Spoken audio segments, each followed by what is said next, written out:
7 days. All right, let's try that.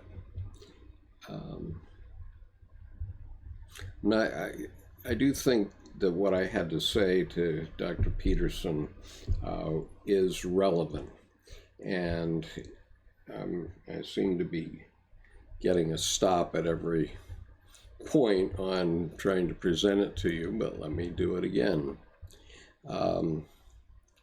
It's quite possible that he's taken it down. He's not going to like it very much, I suppose, because I'm calling him on a shortcoming.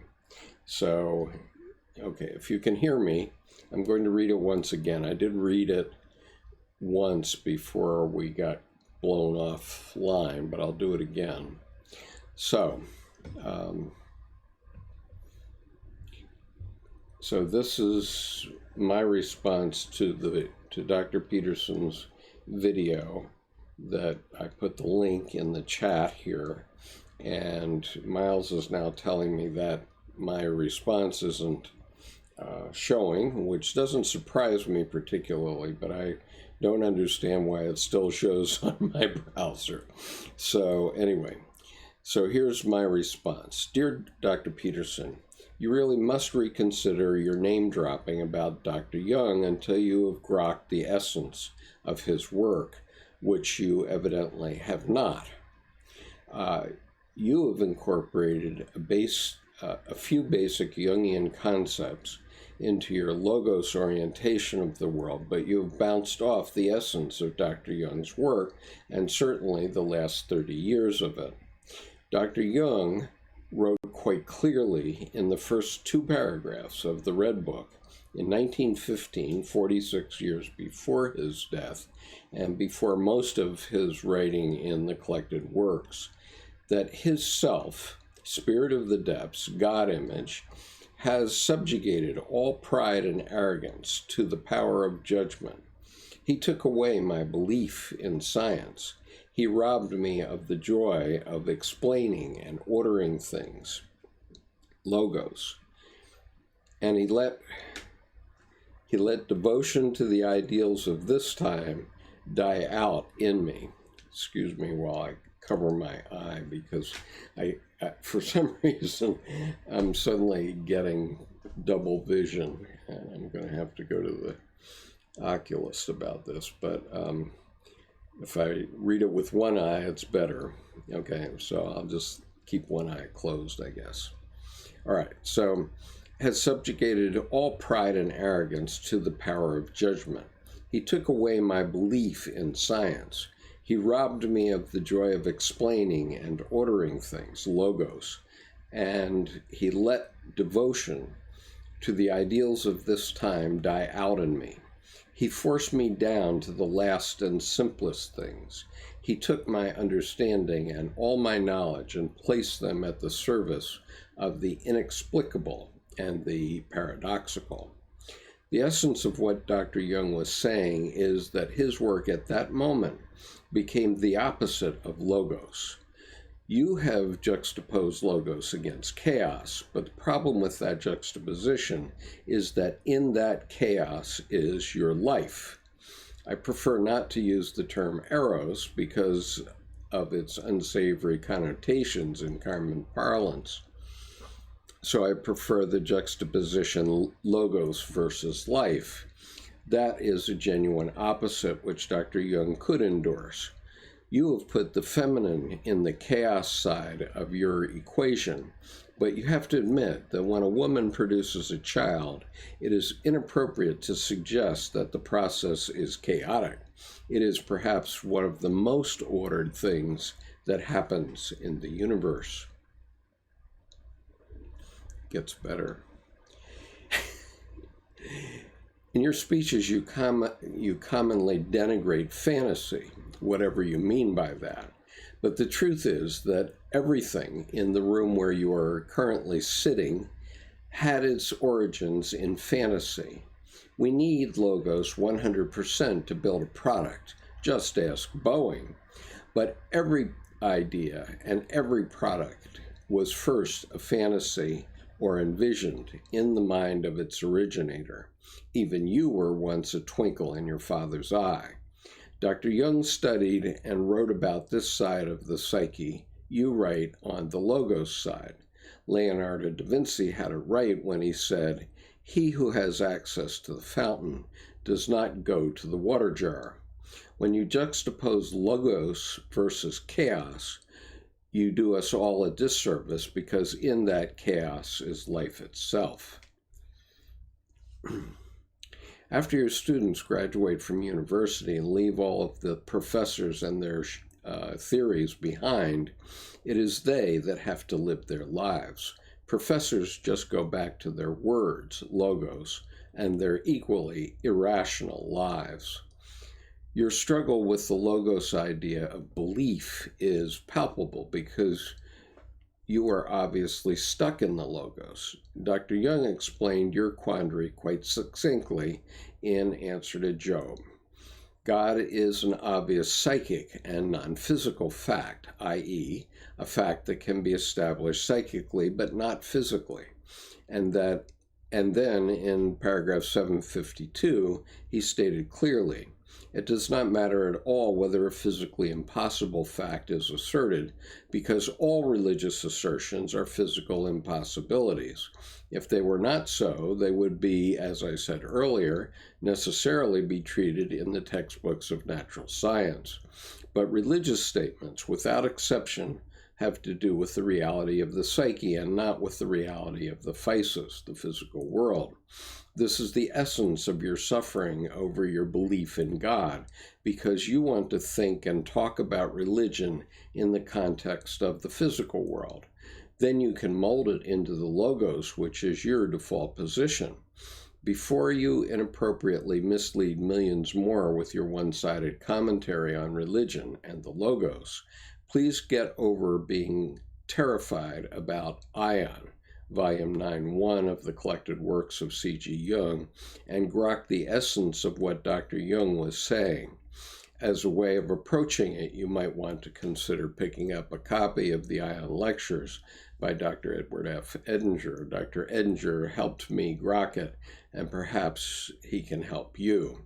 I will be happy to interact further with you on these topics at any time. I am not a mental health professional, and my IQ is at least 50 points lower than yours, but I will do my best to help you see where I think you are misleading a generation in a very dangerous one-sided way. Best regards, Skip Conover.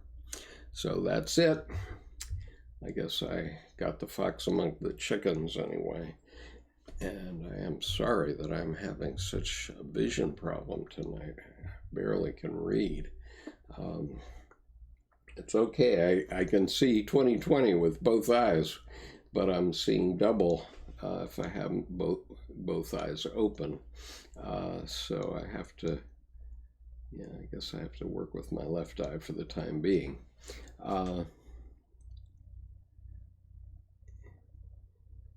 So let's see.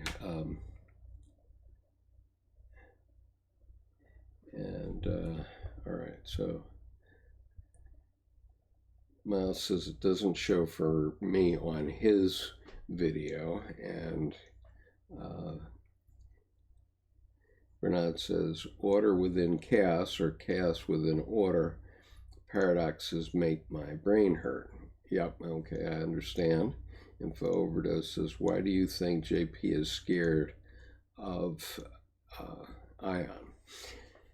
Well, that's pure speculation, okay, but I suspect, and I do understand Dr. Peterson's position, okay, because he's been a clinical psychologist for at least 25 years now, and he's seen all the horrors of life, and I do mean the horrors. I mean, just from around the edges, little things that Dr. Jung said in his writings, and other people I've read who are clinical psychologists, people come with really troubling problems. And as a attorney, I also, when I was practicing law, I had those same sorts of things happen and had to deal with them, and I found it horrific. It drove me out of the practice of law, literally, after practicing for 3 years, I couldn't really take it anymore. So I decided to go to business school so I could get myself out of it.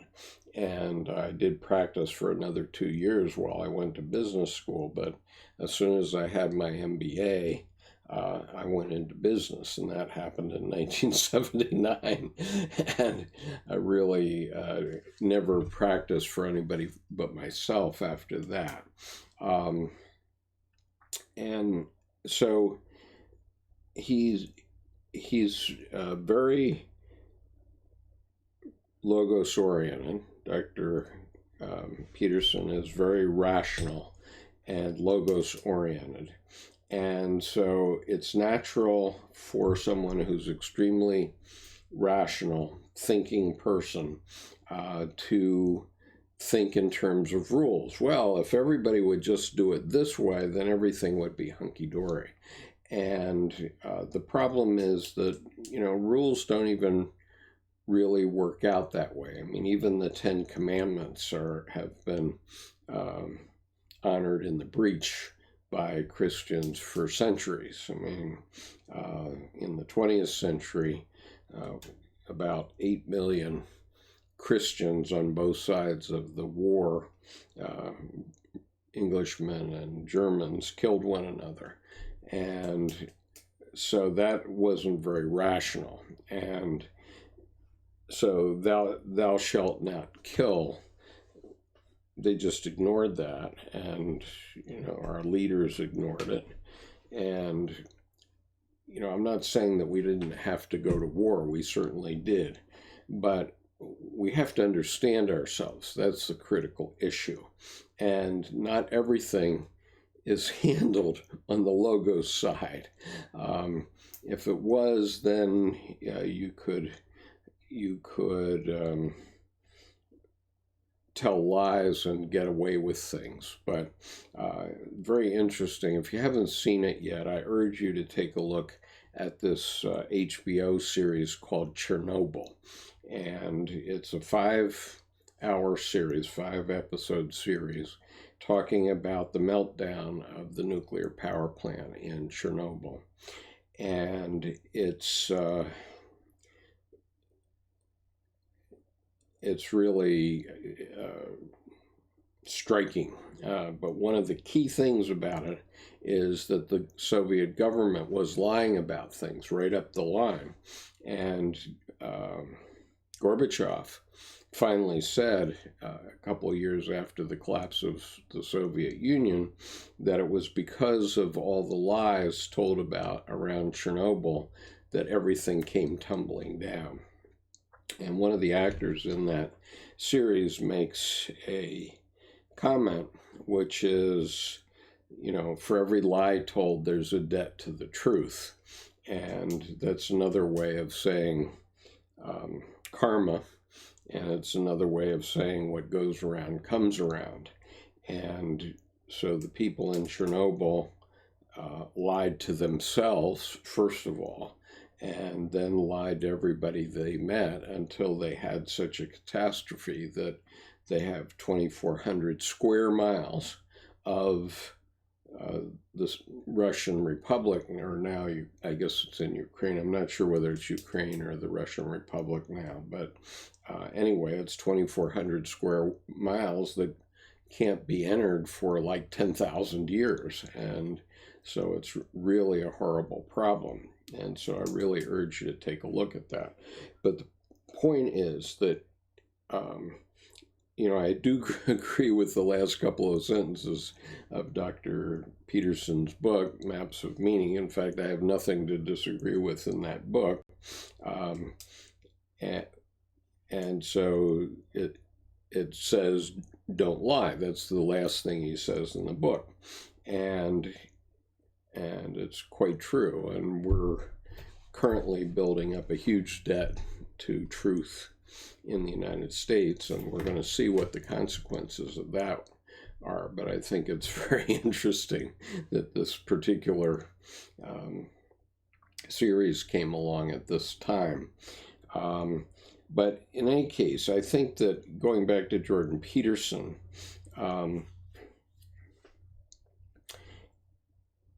he wants to believe that everything is logos oriented. And as we all know, life is irrational, largely irrational. You can't predict what's going to happen. For example, okay, very logos oriented. I was in Vietnam, and my roommates while I was in Vietnam were lawyers, and they persuaded me to go to law school. So I said, okay, I'll go to law school. So I had a goal, and I pursued that goal. It gave my life meaning during the time that I was going to law school. But then I got to the end of that goal, and I became a lawyer, and I found I detest the profession. I absolutely detest it.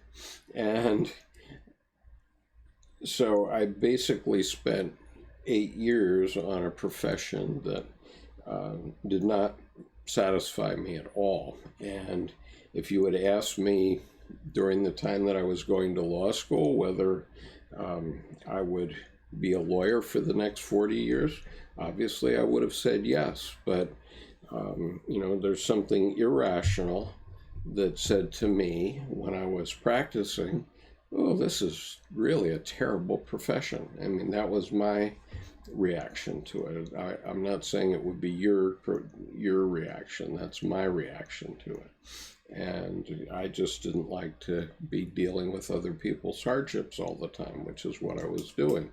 And, okay, if you bury yourself in corporate law and spend all your time writing boilerplate, okay, you can earn a living doing that, but, you might as well do anything else too. So I just think that Dr.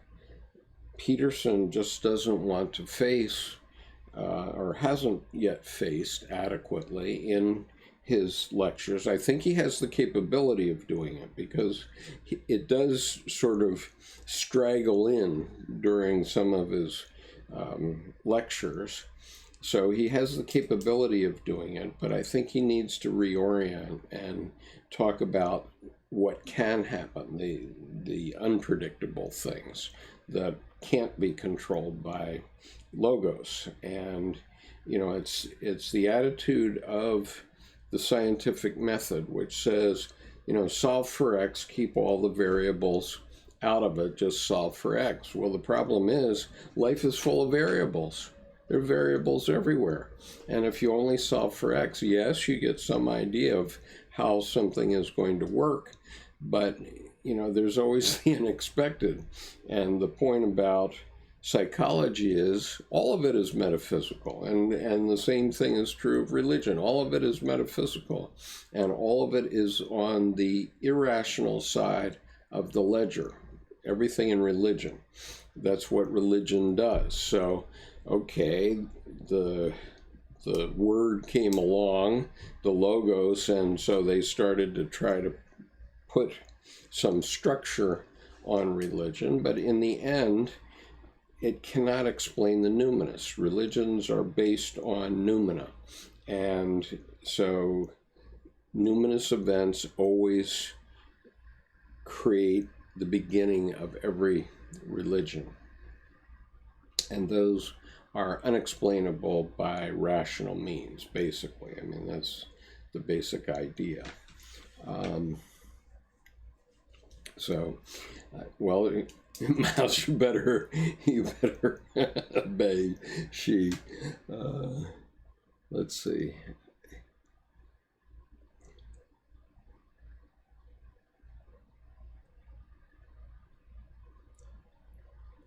So, Info Overdose said there was a clip from a video where Peterson states he was warned about ever talking about Jung. Is this because Jung is considered radical among the regular psychologists? Well, I think the reason is that most of current psychology as it's practiced today is Freudian, and it's based on pushing drugs to you, and so they don't want to admit that Jung had a point. But the irony is that the last 30 years of his career, absolutely, and really from the Red Book time on, Dr. Jung wasn't talking about psychology per se. He was really talking about religion. And my point in that letter to him was that to Dr. Peterson, was that he was talking about the opposite side from logos. And, yes, clinical psychologists who have to get a patient in 10 minutes and prescribe a medicine or do something quick with them, they're going to have a hard time with Jung, because Jung was talking about fixing people at the base level. And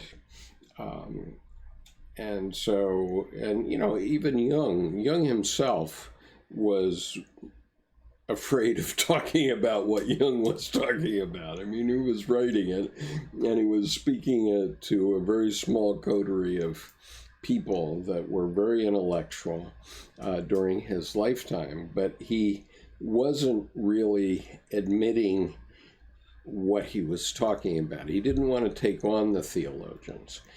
He didn't want to be their enemy. He wanted to work with them. And so he was very disappointed when Father Victor White, who was a Dominican priest and one of the professors at Dominican House in Cambridge, came to him, and he had a Jungian analysis before the war. He waited until after the war, and then he came to Switzerland, and he started to communicate with Jung, and they collaborated for about 10 years. But in the end, Victor White couldn't get past the gate of the city in the clouds, basically, is the way Dr. Jung talked about it, because he couldn't get past the idea of a God up in the clouds. Basically, that's what I think the problem was. And I think Jordan Peterson, when he read Ion, and he's very smart, and so he understood the implications of it, which is, and it's stated very clearly in Answer to Job. So I'll tell you exactly what it is, because Dr. Jung said it in paragraph 754. He said,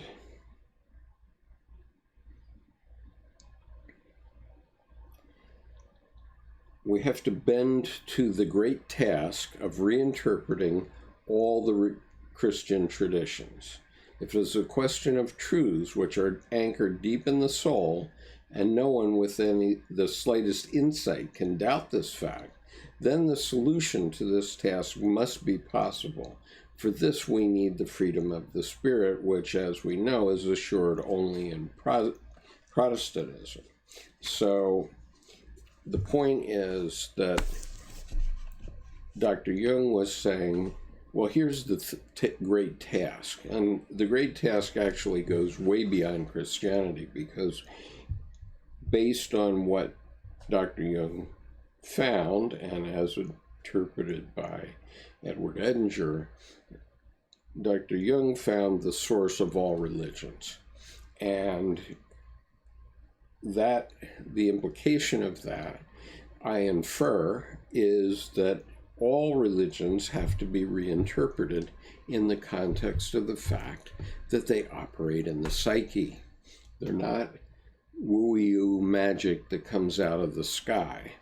They're ideas and concepts of the human species that have developed and evolved over thousands of years. And now they all have to be reinterpreted in that way. When they were originally written, they were written by intellectuals of their time who didn't know anything about psychology. And so they were trying to explain things. And when they explained things, they explained them in wooey-woo miracles. But that's that's not the way they're even described in the Bible. In the Bible, almost all the miracles come from either dreams or visions. And so those are psychic events. And you know, they're not somebody coming out of the sky. And, you know, one of the problems with Dr. Peterson's analysis of Pinocchio is that he says Pinocchio has to rescue his father. And so he's referring to Geppetto as his father. But the point is, and in a way that's right, but Geppetto is actually the son. He's not the God image. Geppetto is the son who has another son. And the God image in Pinocchio is actually the whale, okay? Because it represents what God is, and Geppetto has to build a fire in the whale in order to get out of it. But that's, you know, that's what human beings through consciousness have had to do with this force that lives within us that,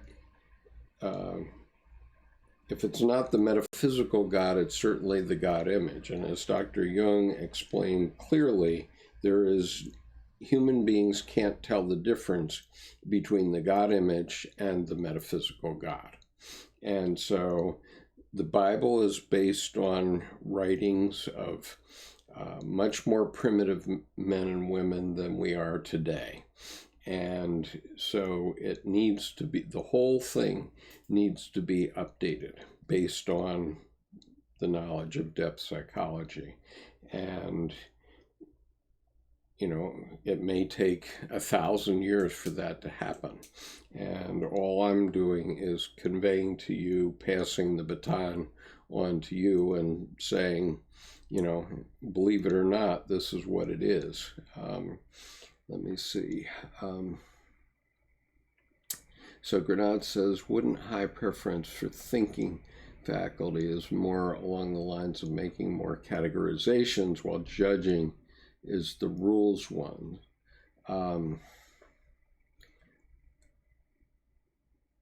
Yeah, I mean, they're both on the logos side. Judges are on the logos side, and categorizations are on the logos side, I would say.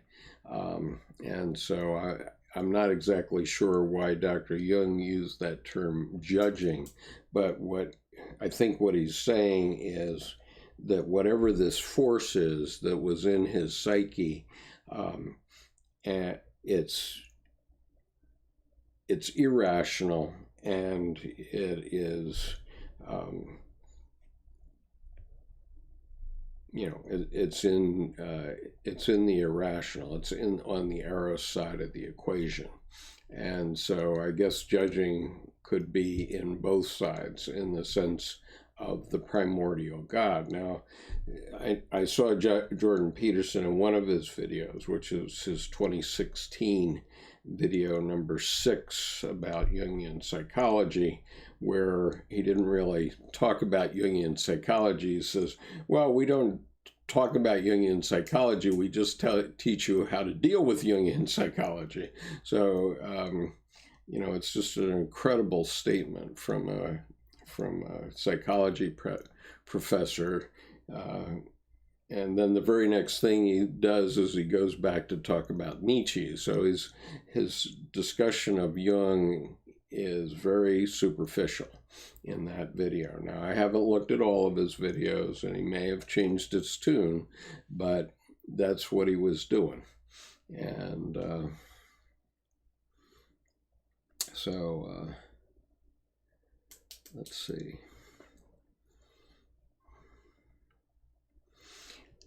So you know, at one point, Dr. Jung made the comment, thank goodness I'm young, so I don't have to be a Jungian. And what he was meaning by that is that he didn't want to be the guy that had to turn Jungian psychology into a profession, okay? He just wanted to be Jung and say, you know, this is what I'm learning, take it, leave it, I don't care, I'm going to keep going. And when he had his heart attack in 1944, he was writing, after that, he was writing Ion, and he said, I'm not going to go back and repeat everything that I've said for the last 30 years. You're going to have to keep up with me because I don't have time. I just had a heart attack. I'm going to write as much as I can for the rest of my life. Keep up, you know. And so he just went for it. And fortunately, a lot of his important work came after that heart attack, including Ion, including Answer to Job, including Mysterium Conjunctionis. And so, you know, including the English publication of Psychology and Alchemy. And so Dr. Jung wasn't going to go back and let the psychologists catch up. And so, okay, the women that were around him that created the C.G. Jung Institute and the Jungian analysts now, they have a profession that they have to protect. And so they don't take on theologians. They don't say things in public that challenge theologians. But that was the essence of what Dr. Jung was doing for 30 years. And, you know, even he wasn't doing it in your face. I mean, he was trying to work with Victor White to help him understand and hopefully bring him along. And unfortunately, and he did in many ways, but unfortunately, in the end, Victor White died young, and he died at age 58, and before they'd gotten to the conclusion of their discussion. And so in that case, it didn't work out. But someone's got to do it, because the whole point is the stages of consciousness, which I think I've been talking about in this group. I'm not sure, but let me go back to your comments first. Let's see, where am I?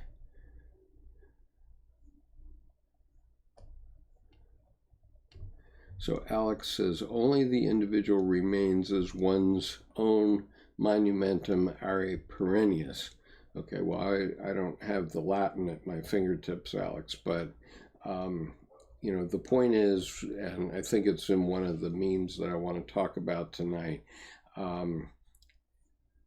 it's you and it's me. We have to make our own judgments about these things, and then we have to see how we're going to communicate these things. My thought as I prepare and have done this work now, this is the 4th year I've been doing this work entirely with essentially without pay. I do get a little income now and again from a super chat or a very small amount, under $50 in most months, from YouTube. For the 950 videos that I have here online. So it's a pretty paltry sum. It's not a profession. I don't do it because of that, but I do it as sort of a baton to pass to the next generation, because it's something that I think I've understood, at least largely. I'm probably only at 70 or 80% of understanding what Dr. Jung was getting at and what needed to be done.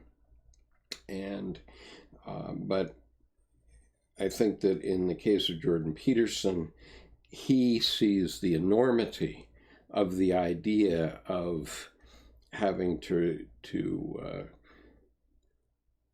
bend to the burden of the great task of rethinking all of the great religious texts in every religion.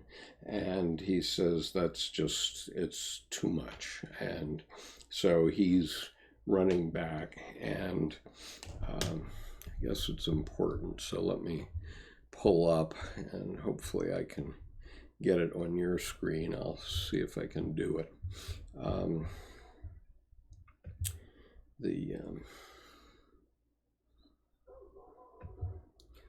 Let's see if I can do it.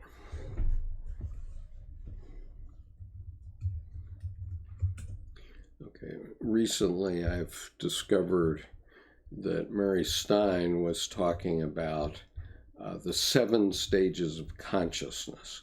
And this is very relevant to what we are talking about, because what it amounts to is this. Let me get it, see if I can get it up on your screen here.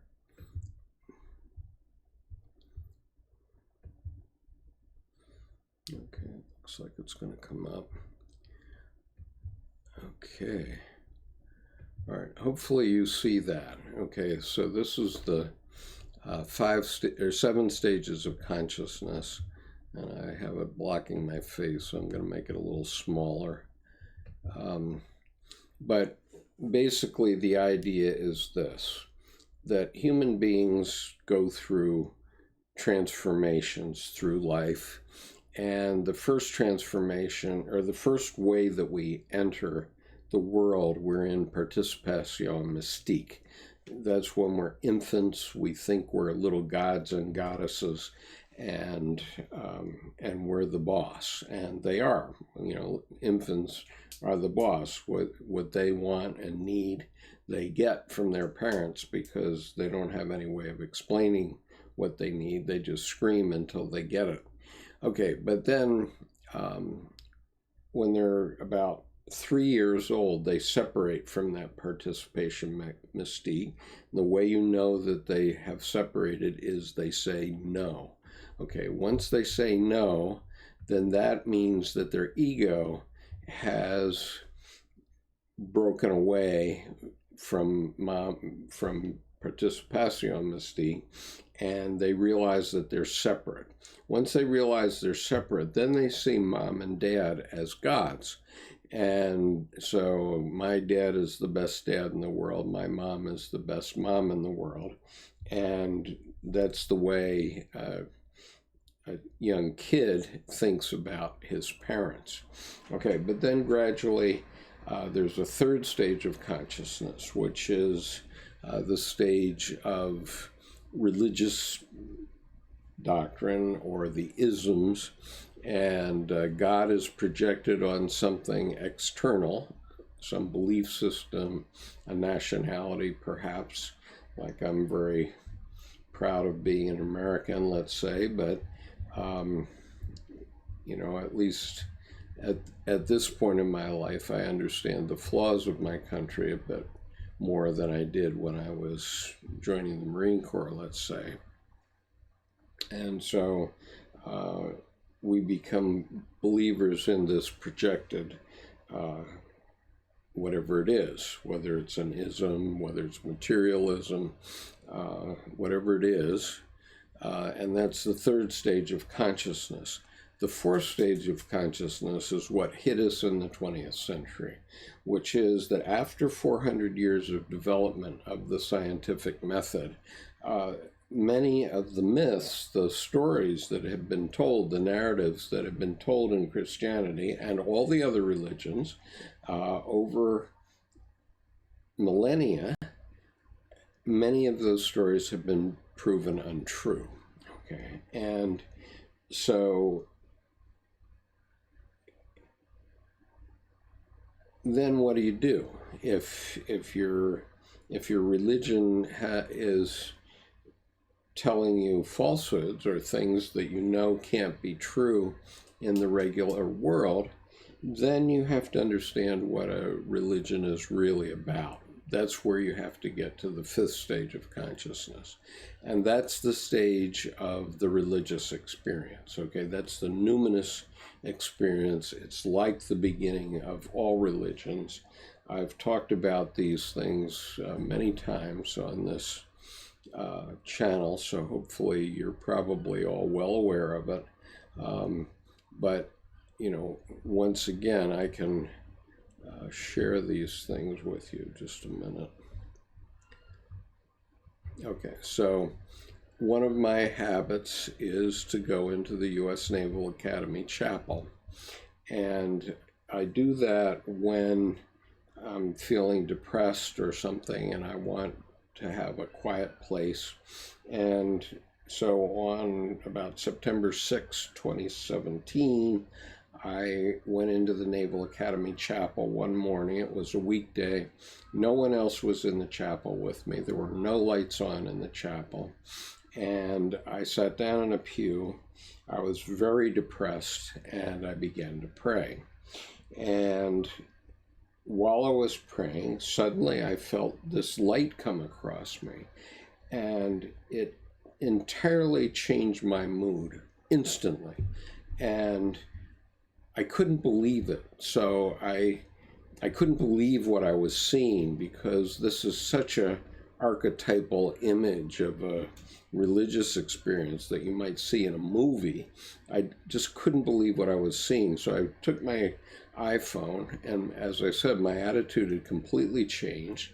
And I took this picture, and then I turned my iPhone around and took this selfie, where you can see how my demeanor had entirely changed in the moment. And you can see how dark it was elsewhere in the chapel. And so this light was only coming on me. That chapel seats 2,000 people, but I happened to be in the right place at the right moment, and that happened to me. Now, for me, that was a religious experience. I can't convey it to you because you have to have your own, and you will have your own. But the point is, they're real, and they have happened to me often. And Dr. Jung has been the best of anybody I've read to understand what happened to me. And the way I interpret this now is that this is this fifth stage of consciousness that Dr. Jung was talking about, which is if people have that experience and therefore understand what the religions are about, keeping in mind that the religions are really evolutionarily developed systems of psychotherapy. That's what they are. And so they have solved people's depressions and so on for thousands of years. And, you know, the wisdom keepers of the tribe were always the people that basically served as psychotherapists in their groups. And, you know, that's what a witch doctor was, or a shaman. And so if you then understand that, and understand that the religious ritual and the dogma has been developed so to protect your psyche and to give you a path that basically works, then you can go back to your religion and don't be too critical about what the myths say, the narrative says, but understand that it's communicating to you at a certain level. And I expressly recall when I was about 30, I was a deacon of a Reformed church in Greece, New York. And I remember specifically thinking that I really didn't know why I was going to church. I was having the same quandary that many people have at that age. But what I did know is that when I went to church and came out on a Sunday morning, I felt better. and I didn't know why, and to this day, I still don't know exactly why it works, but it works. The ritual of the religion but it doesn't have to be Christianity. It doesn't have to be Protestantism. It works for everyone who follows a religion. I think that somehow the narrative and the ritual and so on does soothe the savage mind, if you will. It somehow balances us in our psyches, and that's a great value. And if we understand that and understand religion in that way, and understand and give the rituals, which seem odd. I mean, atheists who take on religion or take on Christianity just talk about how odd Christianity is. But the reality is that the ritual is doing something. It's transforming something in your psyche that's inexpressible, and you'd be well served to follow that. Now, I don't go to Christian services that much anymore, but I do, and when I do, it's actually too emotional experience for me. I mean, I can't get out of the Naval Academy Chapel without literally becoming extremely emotional about it, for more reasons that I can say. Just the idea of the Navy hymn. I mean, if you go into that church at the time that I was in it, you'll find on the hymn list 808, which is 8 is a symbol for infinity, right? 0 is a symbol for wholeness, and another 8 is a symbol for infinity. And that hymn number, by coincidence, happens to be Eternal Father, which is the Navy hymn, which, as you see, I can't even talk about the Navy hymn without getting emotional.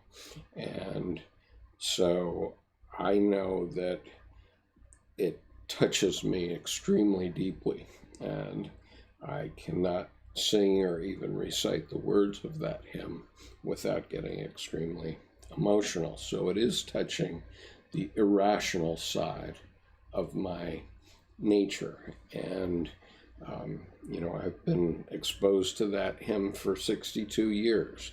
And because I specifically remember the first time I consciously heard it, I was 10 years old, and I was in the chapel of the Naval Air Station in Norfolk, Virginia. And almost since that time, I've not been able to sing the hymn without getting extremely emotional. And so that's on the irrational side of the psyche, and that's where religion works. That's what religion does. Science is about knowledge, and it works on the rational side of the psyche, but religion addresses the irrational side. And so if we understand that, then we can stop trying to break religion up and pour it into the rational side, because that's not its purpose, not at all. And so anyway, my homily got a little over the top, I think, but let's see.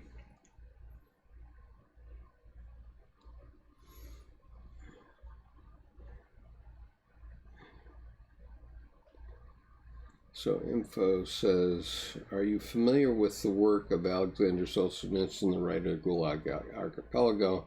And if so, would he be considered a person who is individuated? He very definitely would be. He definitely faced the evil in himself, okay? And both he and Viktor Frankl, who wrote, what is his book? I don't know, Viktor Frankl, who was a psychiatrist a Jewish psychiatrist who was in 4 concentration camps during World War II for 3 years. And he knows what he did and what others did to survive, just as Alexander Solzhenitsyn did.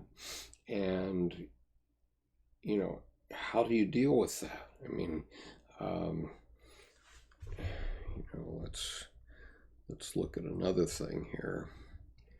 If I have it, I don't know if I can get it up. I suppose I can, but it's going to take a minute. But just a second.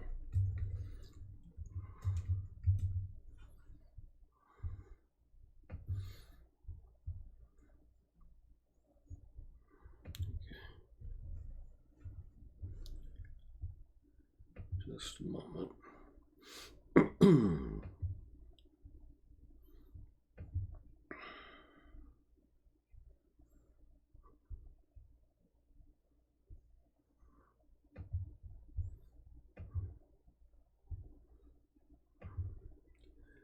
Just a sec. Got it up, but way too big.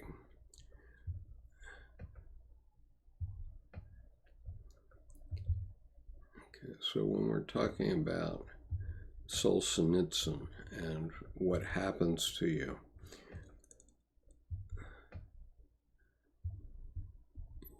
most of you are going to remember what I'm about to show you, but okay, so there's my self-portrait of me in Vietnam.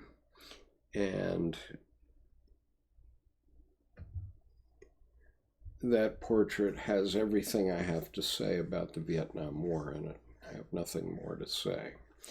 And, you know, if you have a father or a brother, or you yourself came back from a war, then you know what this image means. And how do you express that? How can you express that in a rational manner?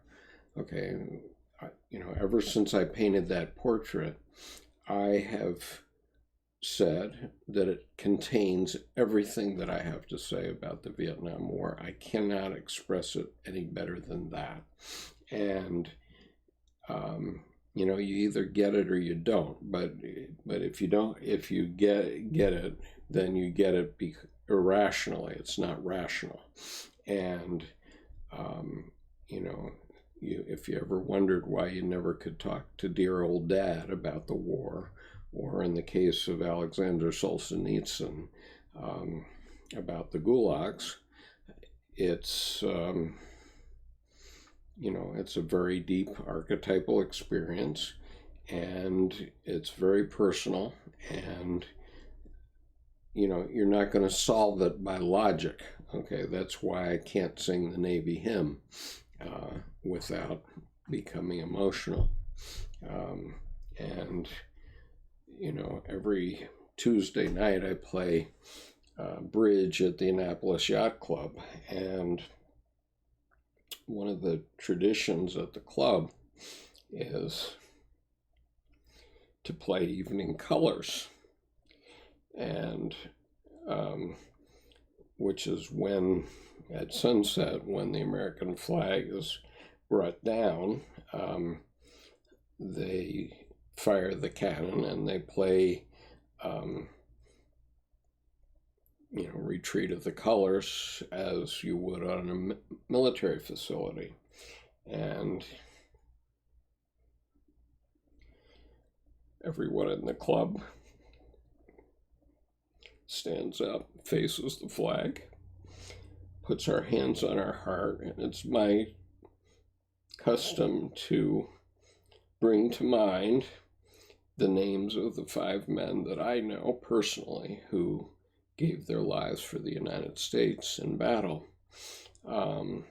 And I can't do that, and this is a 20 or 30 minute or 20 or 30 second ceremony, but I can't do that without becoming emotional. I can't even talk about it, as you see, without becoming emotional. And you know, that's what the paradoxical irrational side is about. Okay, and if you understand that, if you've been through an experience like that and know something about that, then you understand that all the rationality in the world could not talk me out of becoming emotional on those occasions. Okay, it just doesn't compute. I mean, it's Jordan Peterson talks about people bouncing off Jung. Well, I bounce off rational people if they try to tell me that it's not rational for me to become emotional. You don't even have any clue what you're talking about. So anyway,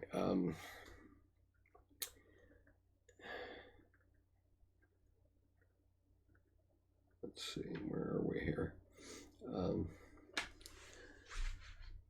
So Alex says the essential paradox of the unio oppositorium being the rejection of both the contraries and the complementaries, sacrifice of the driftwood of capacity for the dignity of incapacity.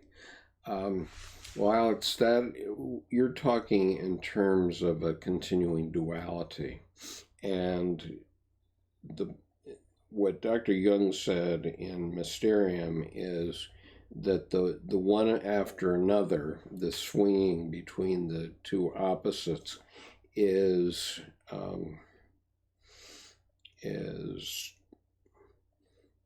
much easier than keeping both of them in mind at the same time. And that's what we have to do. I mean, the fundamental thing about alchemy, let's say, is that you have a thesis, something that you believe, you have an antithesis, and when those two clash together, it's not a question of logicking it out which one is correct.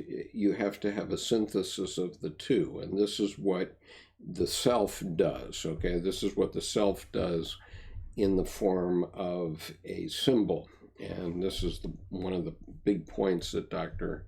Jung made, which was that the self produces a symbol which is the synthesis. And so the unio oppositorum has to be resolved by a synthesis of the two, not by bouncing from one side to the other and back again. It just doesn't work that way. And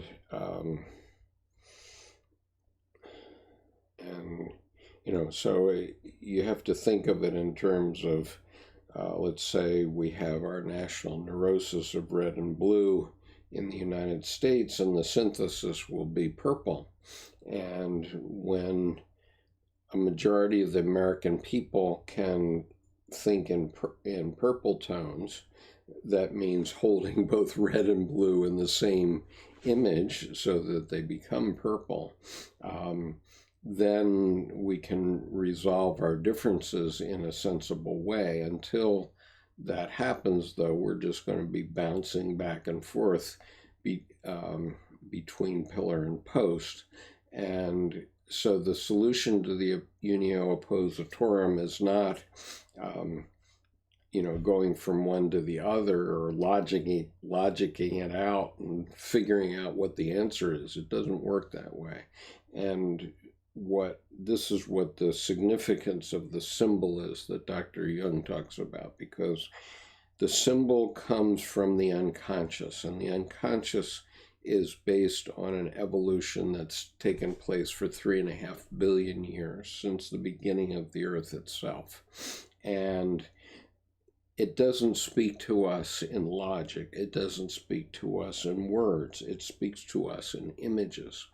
And so what it does is it takes everything that it knows from those 3.5 billion years, plus every image that we have in our own minds in some way, some of which images are carried from previous generations, and some of which have come into us individually, and it gives us an answer in the form of an image. That's the synthesis. And that's why Dr. Jung talks about symbols of transformation, because when you're transforming in your lifetime, when you're transforming from one stage to another, your psyche, when it's telling you about that or trying to give you some information about your changes, is doing that in images that it pulls together based on what it thinks you need right now. That's what your self does. I hope that is helpful, because it's not a question of sacrificing the driftwood. It's a question of incorporating it all. It's a unus mundus, and the idea of the mandala, which says that everything is a part, even the driftwood is a part of your wholeness, and it all has to be incorporated. And that's what individuation is, when you can incorporate all parts. That's what we're talking about. Liz says, do you follow Slavoj Žižek? I have done a little bit. I've listened to about a half an hour of the debate between Peterson and Žižek, which means that I listened to the opening 30 minutes by Peterson. I haven't yet listened to Slavoj. In many ways I like him, but let me know. So what is the point? I certainly know of him, and I know that he's credited with being a Marxist. And, I think that we need to wake up a little bit, because, every time the Republicans want to put something down, they call it socialist. But, honestly, there are a lot of things that are socialist in the United States that nobody would change.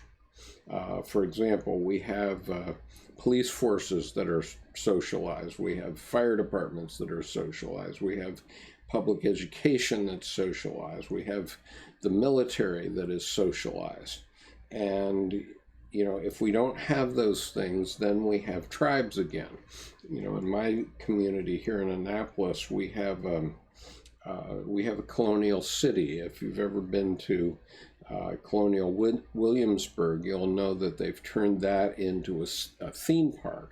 But in Annapolis, which was the first capital of the United States, also a colonial city, it's the place in which George Washington resigned his commission so that he could become president of the United States, among other things. And in our city, the Historic Annapolis Foundation makes plaques that are in the form of a fire mark. Okay, so these plaques that are on some of the houses and buildings downtown have this plaque that says Historic Annapolis Foundation on it. But those plaques are on the form of old colonial fire marks. And what a fire mark is that there used to be private, think of it as tribal fire companies. And what the fire companies would do would be to sell you fire insurance, and then they'd give you their mark that you would put on your house. And so if your house caught fire, everybody would come to try to consider putting out the fire. But if their mark wasn't on your house, they wouldn't fight the fire.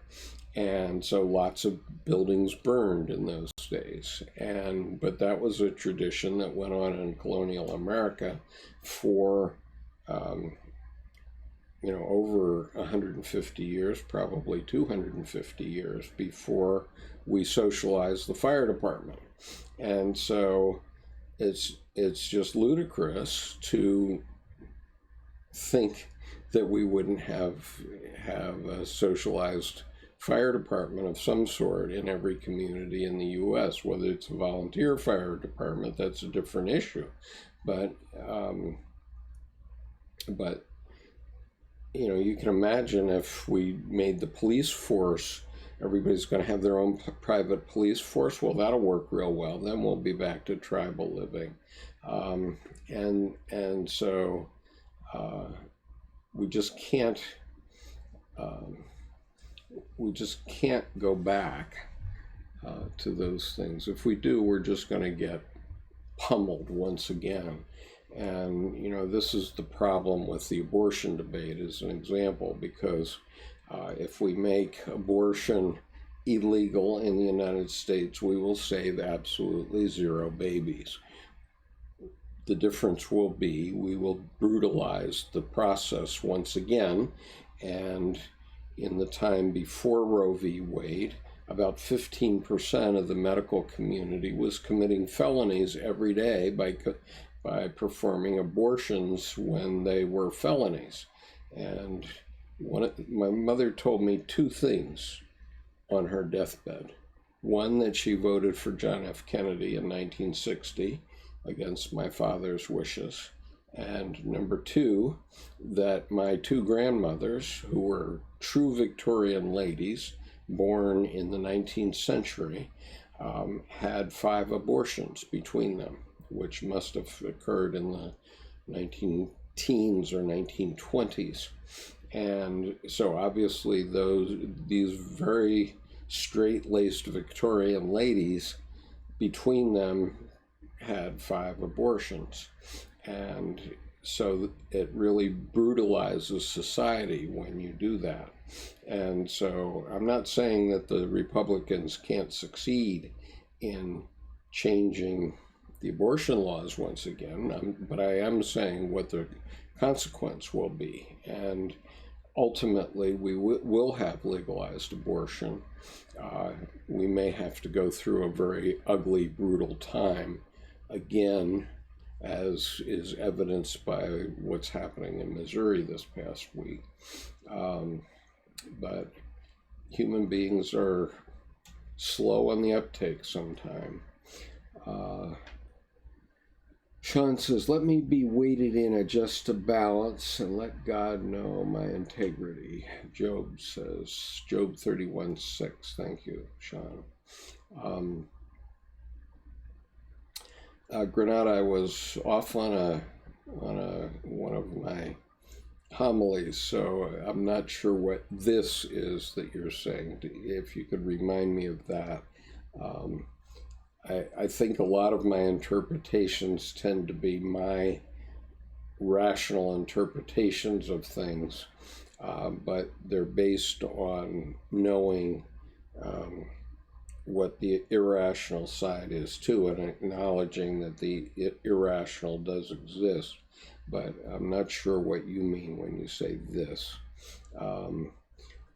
Referring to the stages of consciousness. Okay, so if your question is this, are the stages of consciousness a logos interpretation? Certainly every time I open my mouth, it is logos, okay, because words are logos.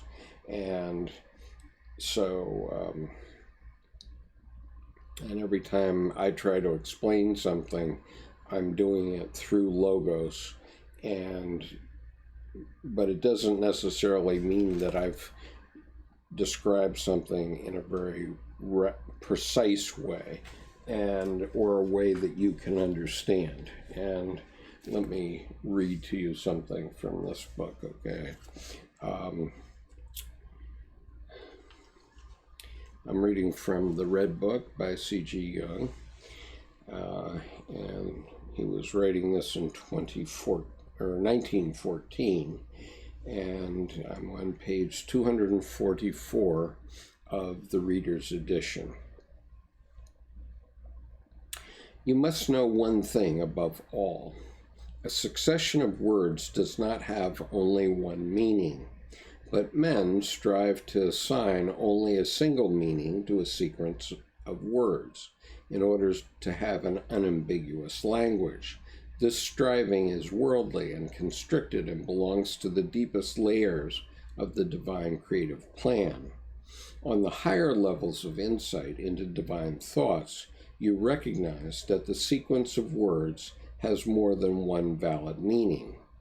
Only to the all-knowing is it given to know all the meanings of a sequence of words. Increasingly, we try to grasp a few more meanings. So, the answer is yes, Bernard. And, the point is that every word we speak has a different meaning to each one of us. And so we try to speak with language that we can generally understand. But if I say almost any noun, then it will mean a different thing to different people. And the favorite one that I always pull out is the word yacht. Okay, so when I said that word, which you didn't see coming, what does it mean to you? Well, it happens, being a Dutch American of long descent, I can tell you that it's one of 12 words in the English language that had their origins in the Dutch nation. So it's a Dutch word, and it literally means small boat. But, a yacht can be anything from a canoe or a rowboat up to a 450-foot long yacht that, who was it? Wozniak bought. Okay. Or I think it was Wozniak, but it might have been one of the other big computer guys. And it could be anything in that panoply. I mean, it could be a motor yacht or it could be a sailboat. And so when I say that word, it means something to you and it means something to me. But this is what Dr. Jung is saying, that we can say words, and that is in the logos, because that's literally the word logos means the word, and it's on the logic side, but even that becomes irrational, because I could never have predicted what if let's say I picked out a picture of a yacht and I said, I'm going to say this word, and then I'm going to hold up a picture and you tell me whether this is the picture you had in mind, and it's almost certain that it wouldn't be the same picture. And so that's what happens to us.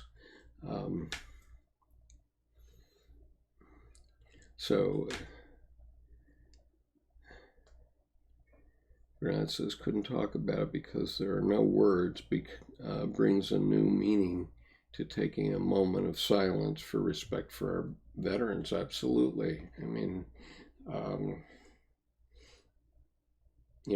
I put words to it. I mean, I consciously think of the names and the faces of the men that I have known who gave their lives for the country.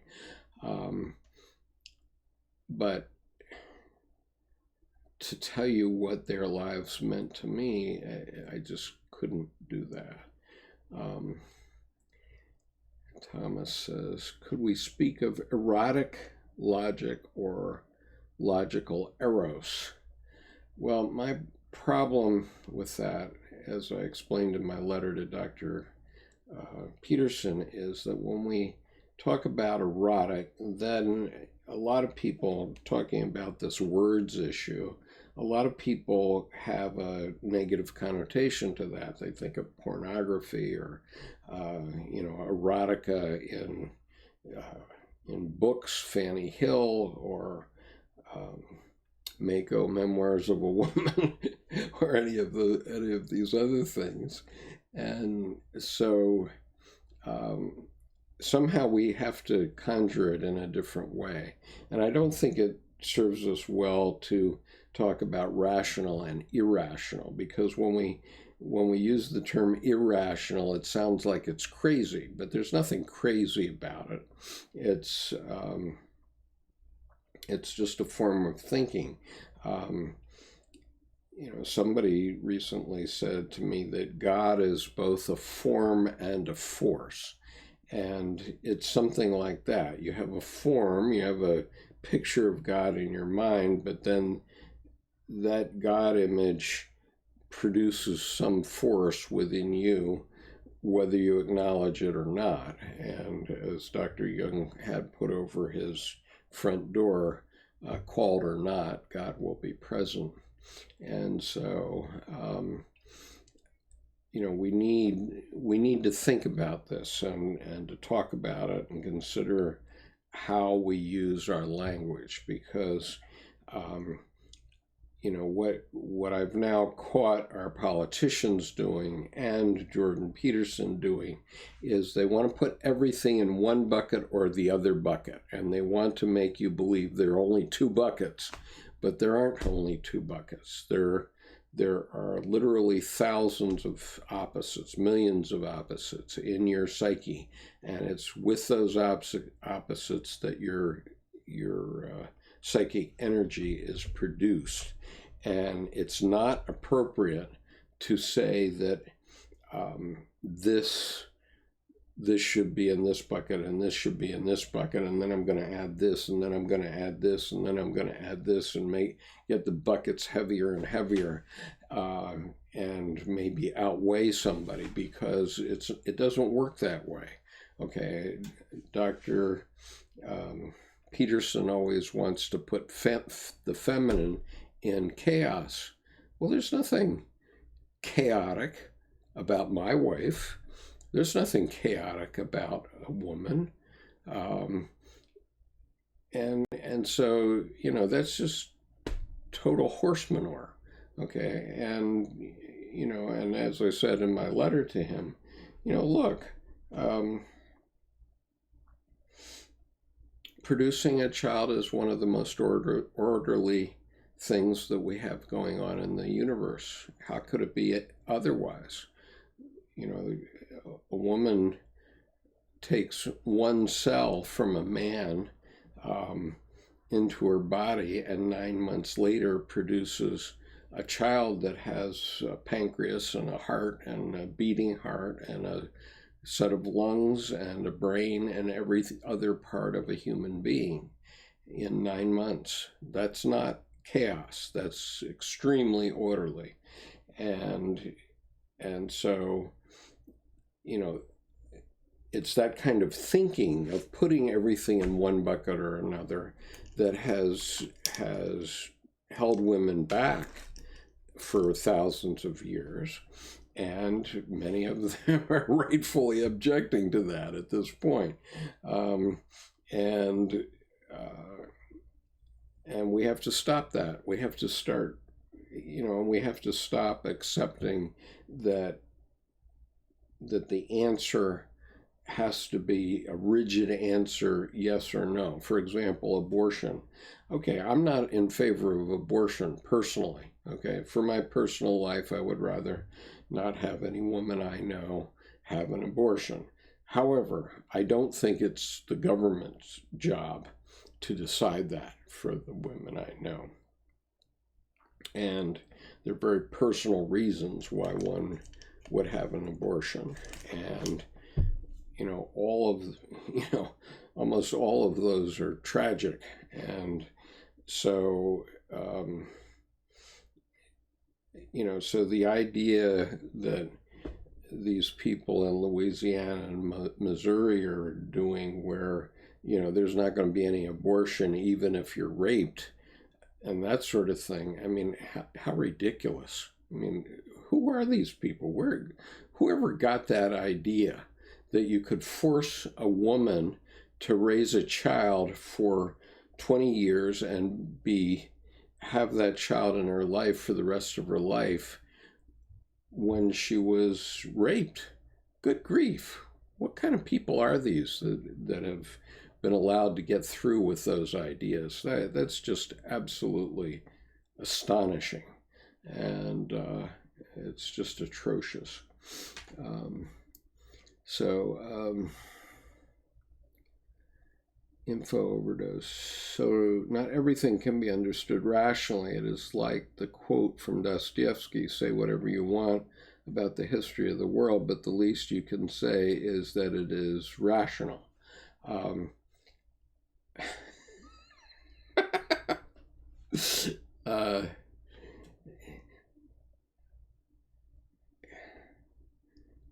I don't think so. I mean, I think that there are random events, but anyway. Patricia, it is better to listen than speak. Yeah, I suppose that's true, and I'm often at a disadvantage when we get to 10 o'clock on a Monday evening. Thomas says he agrees. Anthony says, don't confuse social programs with socialism. You're losing the word game when you do. Well, the problem is that word game is used in our politics, and we have to understand the word game in order to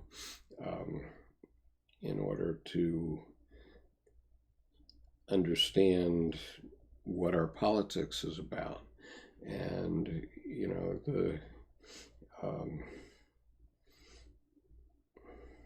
I'm just not going to go any further with it, but we have to understand how our words are being misused and misappropriated.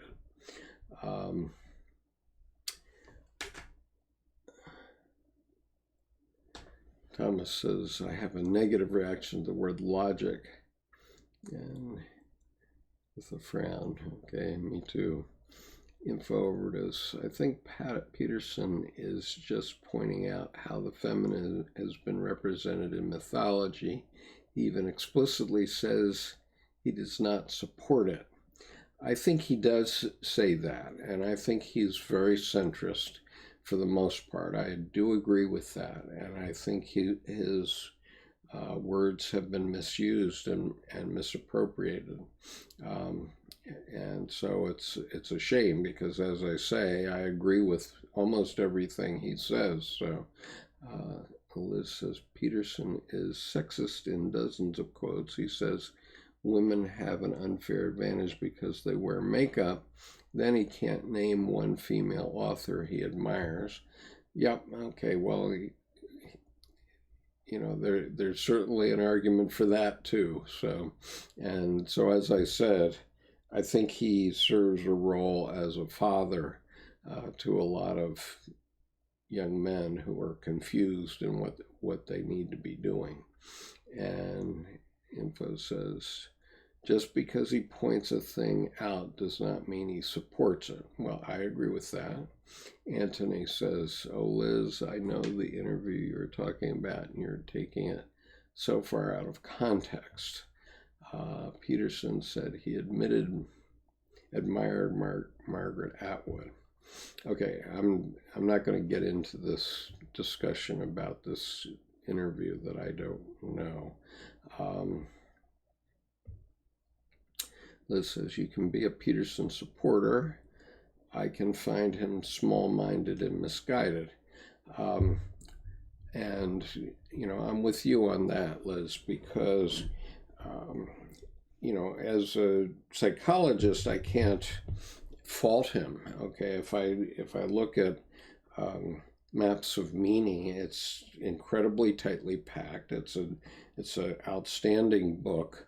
It requires at least a semester for the professor to explain what he's talking about, and a lot of it is brilliant. But at the same time, he definitely shows his bias toward trying to help people avoid being in his clinic. I think that's the best way I could say it. And that leaves him on a outlier logos side of the equation.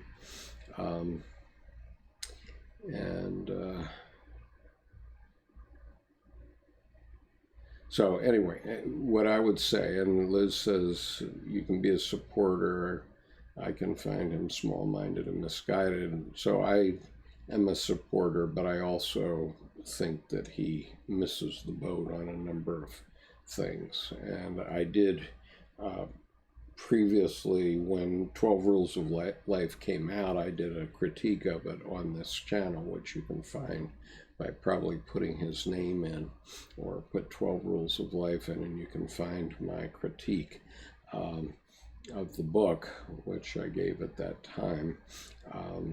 But, you know, unfortunately, he read it for Audible, and my reaction to it was he sounded like an angry father rather than balanced. And he later did Maps of Meaning, and I thought his reading of Maps of Meaning was much more balanced.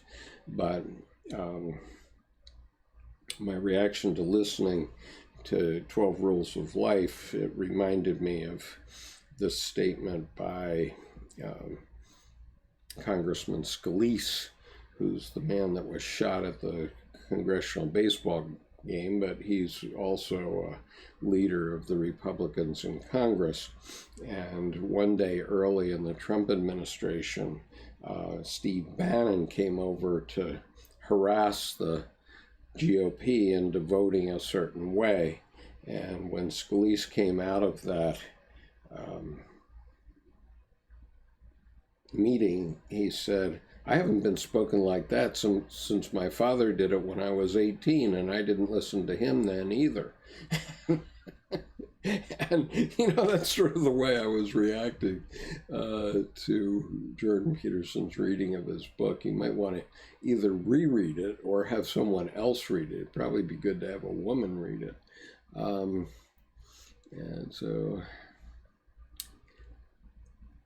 Thomas, okay, I'm not going to get into these kinds of battles. Sean says, yeah, it's crazy. I live in Georgia. Everyone I know is pretty dumbfounded by the heartbeat law. It's going to be interesting. Thomas says, Talibama here. Yeah. Okay.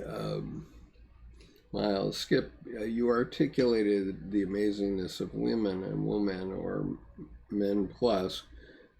Good for us guys to keep this in heart and mind. Liz, does Jung ever say anything about astrology playing a role in modern politics? The year Roe v. Wade was enacted, the same planets were in similar houses. Okay, well, first of all, Dr. Jung, I don't think you were speaking specifically about Roe v. Wade, considering that happened 23 years after Dr. Jung died, but he certainly talks about astrology and politics, and he helps us understand why astrology works. It's very much like the tarot or traditions of reading tea leaves or what have you. These methods developed over thousands of years with lots of people making contributions, and you know, Chinese zodiac is another one, and so they have truth in them. Okay, it's just like so-called women's medicine or herbal medicine. Why are they still used? They're still used, but because they work. Okay, and so when I was having problems with my knee recently, a couple of years back before I got it replaced, I was having a lot of pain in my knee, and you know, somebody said you could use ginger oil on a knee and it would reduce the inflammation and make it less painful. And sure enough, I went over to Whole Foods and got some ginger oil. No prescription, just sold in the grocery store. And sure enough, I put it on my knee and the pain went away almost immediately. And so things like astrology, tarot, they do work, okay? They do work. And, you know, religions work too. So yes, he did talk about astrology quite a lot. In fact, the the first image in the Red Book is an astrological image, which I might pull out here in a minute. Okay, the opposite actions are taking place, but the star alignments are similar. You're saying right now. Okay, that's interesting. I don't know enough about astrology to really understand the significance of what you said, Liz. So maybe you could share that with us, or we could have an interview about astrology at some point and explore that a little better. Thomas says that these repressive ideas seem to be on the ascendant in America today. Leaves me gasping spiritually for a reason to hope. And, you know, I'm quite sympathetic with that, Thomas. You know, and Dr. Jung was also very concerned, but, you know, what gave him hope was the Western democracies. And, you know, if the United States was Weimar Germany, I'm pretty sure we would fall into a fascist tyranny, just as the Germans did in the middle of the 20th century. But because we are so diverse, that is our strength, because we take ideas from every nationality, racial group, social group in the world, and we adopt the best of all of them and eliminate the worst ideas. And that's what is the strength of the country. And Dr. Jung explicitly said in volume 10 of the collected works, which is called Civilization in Transition, you know, the hope of the world is the Western democracies. But I think this is exactly what he meant. And as you probably know, the Dalai Lama has said that the hope of the world is literally the Western woman. And, you know, there's a lot to that too. And one of the key aspects of that is that women literally hold a culture together and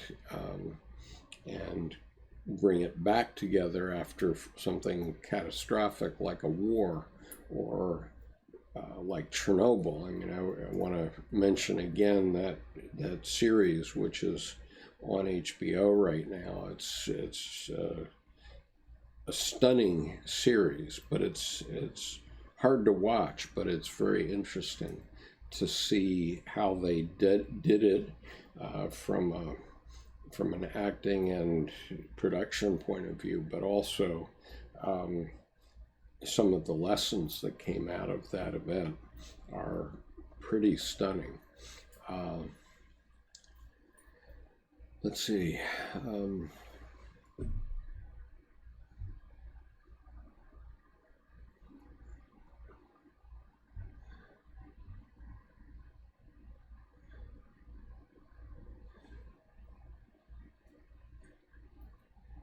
Sean says, yeah, I don't understand why we're going backwards for women's rights and freedom.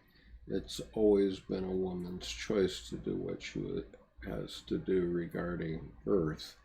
And it still will be. As I said, we may make it illegal, but it won't change the number of abortions that occur. It's like Sean says, it's like an attack on the tree of life, and I say that explicitly because it finally came to me that the tree of life really is women. And Info Overdose says, let's keep in mind that Peterson has been misrepresented by the media and other folks who try to further their own political agendas. He would be very strange sexist considering he has a daughter. You know, I don't find him that sexist per se. You know, sometimes I do, but you know, as I said, most of the things that he says I can sign on to. It's just that, he's got it.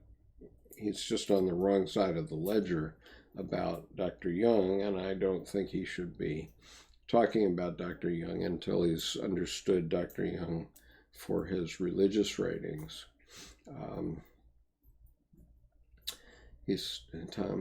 Thomas says, if Peterson is a spokesperson for Logos, who speaks for Eros? Well, I guess I do, for the time being.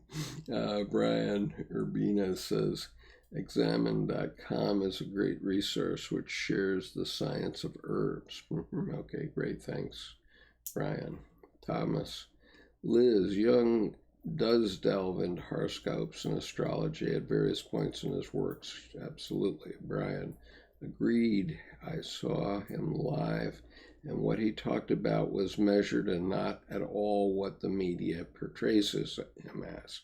Okay, I've been listening to more and more of his work because it seems that I'm getting drawn into a three-way discussion, whether the other leaders know that I'm in or not. I seem to be getting pulled in by various people, not the least of whom is Miles Flagg here, but I'm paying more and more attention to what Peterson is saying, and I've been attracted to his work generally for ever since I've known about him, which was long before his controversy, because a friend of mine who is a Jungian had brought him to my attention before that. And now he seems to have gone unbalanced. So we're talking about how we can juxtapose his work against the work of Marion Woodman, who's a famous woman Jungian analyst and did a lot of writing too. And that's a project in process, so I don't know where we're going to go as yet. But anyway,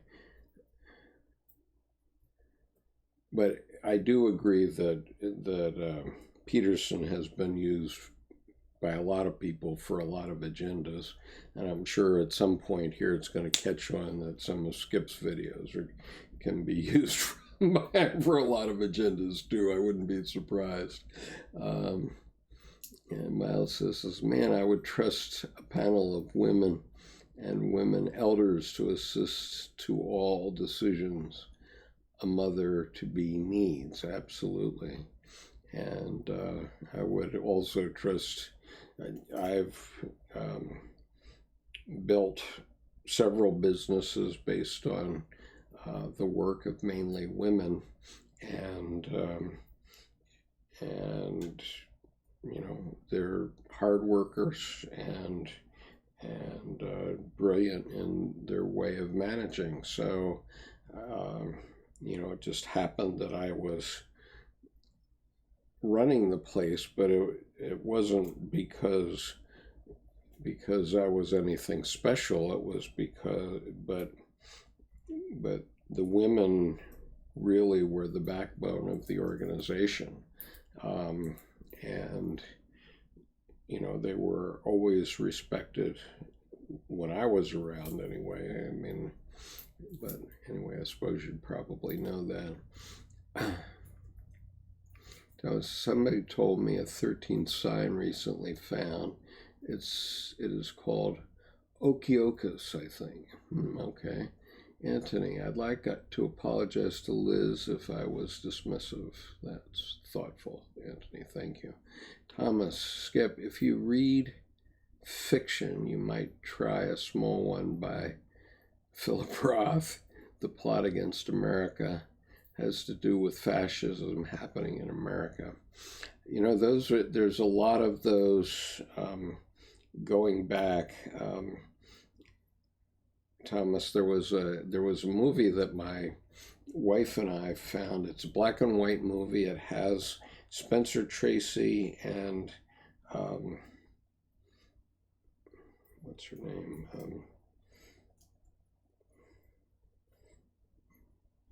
That's why I don't like getting old. Hepburn, not Audrey Hepburn, but Katharine Hepburn. Okay, so look for a 1940 movie, which is about a presidential candidate who is trying to bring in a fascist government. And Katharine Hepburn is in it and does a terrific job, and also Spencer Tracy. It's not a well-known movie. I'm sorry I don't remember the name of the movie right now, but you can probably find it.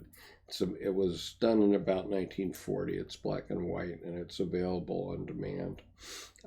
Grenade says, although we all have different perspectives, there certainly is a lot to learn from each other. Yes. Absolutely, that's the strength of the country, and this was the bright spot that Dr. Jung saw on the horizon. And I do agree entirely that no one perspective is 100% valid. Certainly mine are flawed, left, right, and center. Thomas, to answer that question above about who speaks for Eros, we might also answer the author, Ms. Piccola Estes. Yes, Dr. Estes wrote a lot of books about the Eros, and there are many others. There's Anais Nin, not the least of whom, and many others, many. And Jean Chenot de Bolin's book, Goddesses in Every Woman and Gods in Every Man. Those two books are excellent. I urge you to take a look at those. Yeah, Grant says, you may be getting old, but we're all in line right behind you. Yep. And John says, I recently watched City Lights and enjoyed it very much. Grenade, maybe I'll make a similar streaming seminar when I'm retired. Good idea, Grenade. You might start now, and by the time that time comes around, you might be able to earn more than $3.50 from YouTube. Who knows? I think the people who were building up their YouTube channels to have 1,000 subscribers and 4,000 hours of replay in the last year, which is the minimum to get monetized on YouTube, were quite disappointed when they got to that point. And I know I was actually quite shocked when I realized how little the payout from YouTube truly is. It's not that much of an issue for me. I have enough to at least make an omelet for my wife every morning, which is what I require. But you're not going to make a living doing YouTube channels. But if you get started early, you might have something by the time you're 72. Okay, I have to call this to a quits because we've been on for 2 hours since I restarted. I guess it's working on this new system. I don't know why it keeps cutting off on the other system. Maybe they're just trying to force us to go to this new system, which seems to have worked okay today. So we'll see what it looks like when it crunches and it gets put on playback tomorrow. But anyway, thank you for being with me today, and we will be online again 1 week from today. And this has been session number 129 of the Carl Jung Depth Psychology Reading Group, and this is the first session of the 4th year. And so welcome. I guess the official first session was last week at Sammy's, but this is the first online session. And so welcome, and thank you for being here tonight. I look forward to seeing you next week.